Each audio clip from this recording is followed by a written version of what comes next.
सूबे के मुख्यमंत्री चंपाई सोरेन के सख्ती के बाद हजारीबाग जिला प्रशासन भी म्यूटेशन मामले पर कड़ा रुख अपना लिया है। बता दें कि हाल ही में समीक्षा बैठक के दौरान मुख्यमंत्री चंपाई सोरेन ने बिना वजह 90 दिनों से अधिक म्यूटेशन कार्य लटकाने वाले सीओ पर कार्रवाई करने की बात कही थी। इसी के मद्देनजर हजारीबाग उपायुक्त नैन्सी सहाय ने जिले के 6 अंचलाधिकारियों को शो कॉज किया था,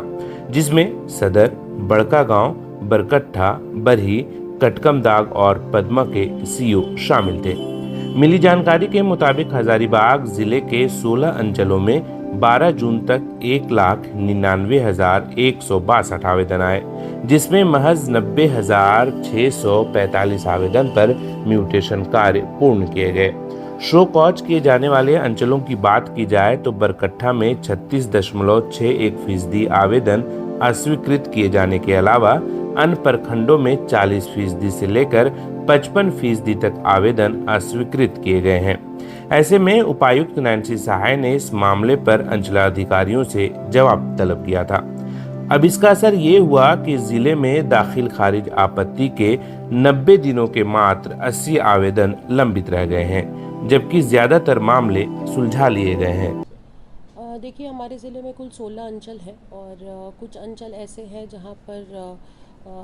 जनरली कई संख्या में आवेदन आते हैं म्यूटेशन के, और उसी हिसाब से हम लोग हल्का कर्मचारियों की भी पोस्टिंग करते हैं और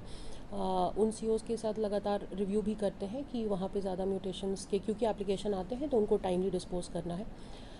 अभी समीक्षा के क्रम में हम लोगों ने ये देखा कि 30 से 90 दिन और 90 दिन से ऊपर बिना किसी कारण के जो एप्लीकेशंस पेंडिंग रखे गए हैं तो उनको हम लोगों ने एनालाइज़ किया, और इसको एनालाइज़ करने के बाद ये देखा गया कि कुल हमारे 6 अंचल हैं जहाँ पर ऐसी पेंडेंसी ज़्यादा है। यहाँ पर दोनों ही चीज़ें में प्रॉब्लम है, एक तो डिस्पोजल में और दूसरे कई आवेदन भी रिजेक्ट किए गए हैं और रिजेक्शन के रीज़न्स जो हैं वो बहुत ज़्यादा क्लियर नहीं है। तो इसी क्रम में हम लोगों ने अभी 4 दिन पहले 6 सीओज़ को हम लोगों ने शो कॉज किया है और उनसे जवाब मांगा है, और कुछ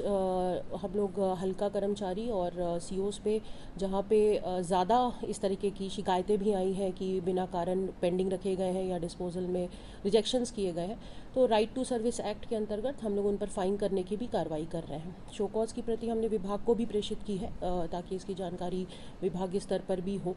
अग्रतर कार्रवाई के लिए, और रेगुलर हम लोग अभी मॉनिटरिंग कर रहे हैं और हर दिन हम लोग हमारी डिस्ट्रिक्ट PMU जो है कोशिश ये है कि हम लोग जो जेन्युइन एप्लीकेशंस उसको टाइमली डिस्पोज करें। जो एप्लीकेशंस रिजेक्ट किए जा रहे हैं उनके कारण ऑफ रिजेक्शन जो है वो हम लोग लोगों तक सही ढंग से पहुंचाएं। Subscribe now and press the bell icon. Never miss an update.